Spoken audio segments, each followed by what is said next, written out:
Hi guys, it's Kata here and welcome back to my YouTube channel. So today's video is kinda a very spontaneous one because I have decided that I will be propagating my Monstera Variegata. I have been mentally preparing to cut her for about several months now. She kinda is growing too tall and the top section is not getting enough light as much as it should, and the leaves have actually been struggling a bit, so this is why I kind of decided to propagate her. And she has also been losing a bit of variegation, so I will try and see if I can induce some of the variegation back. So yeah, I guess this will be a propagate with me video.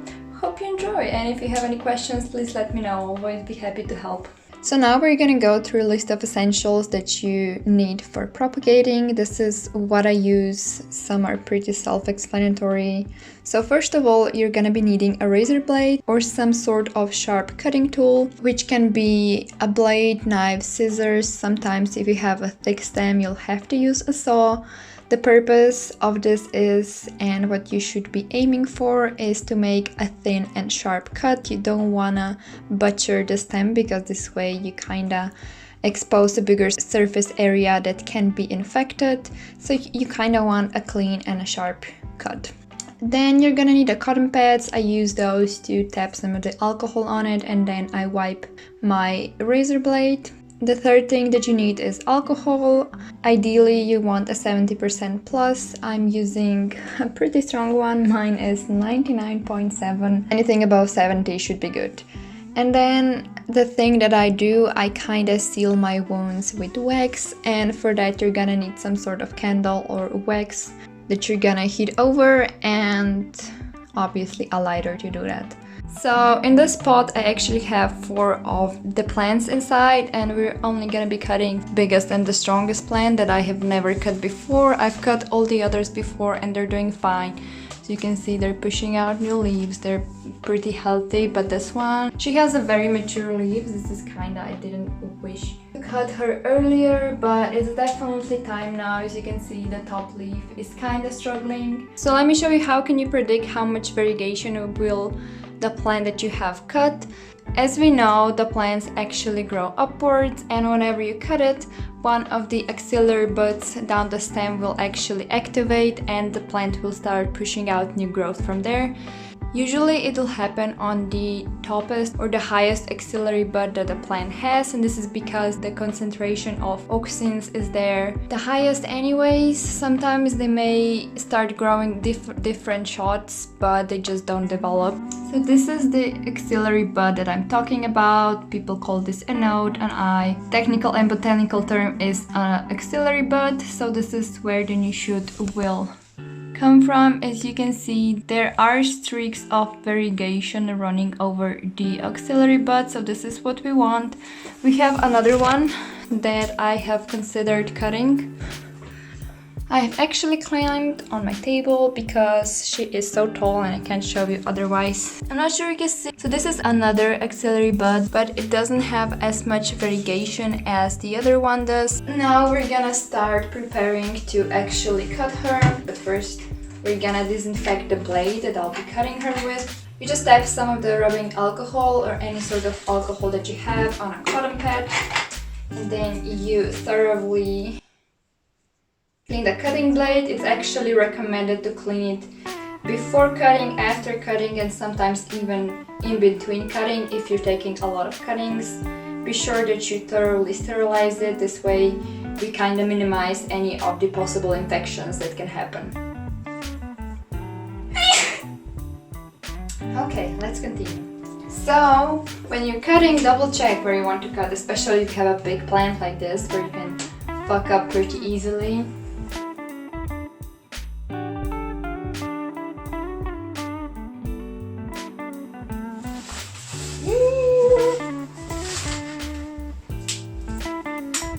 Okay, I've cut her. Oh, she's so small.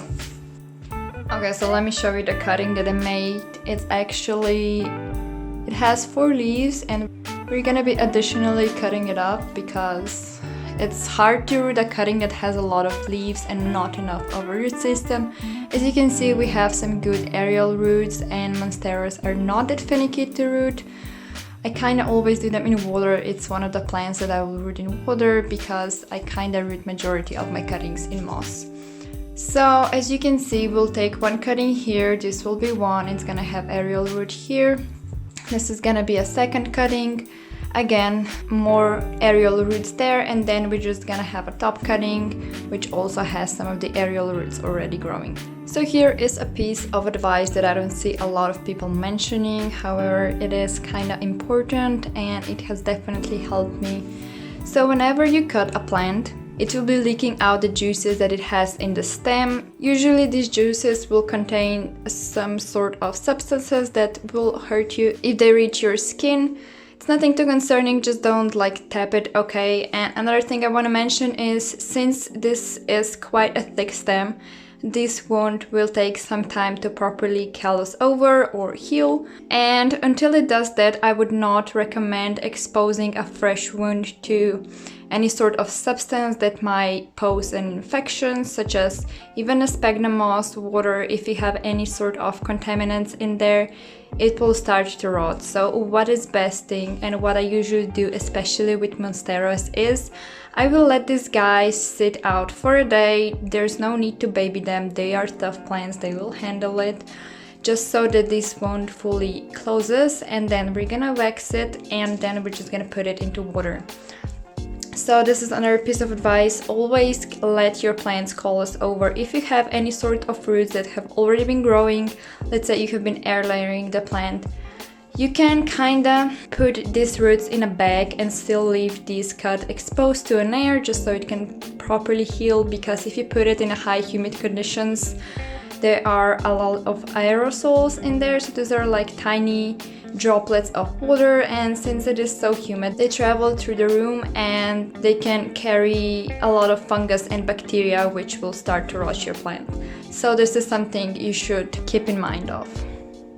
So it is currently day 2. These guys have been drying out for a bit more than a day. So here is one cutting. As you can see, the wound has turned brown. This means that the tissue right here has actually callused over.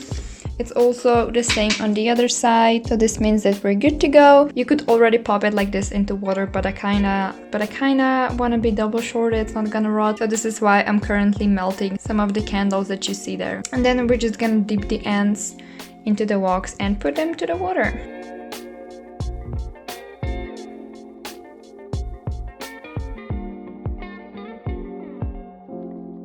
So as you can see, it kind of makes a little protective cap. It should be holding off any sort of bacteria or fungus a little longer, just so the plant can heal the wound itself. So ideally, you want to wait a little bit just so the wax actually fully hardens, and then you kind of just pop them into a glass that they can fit.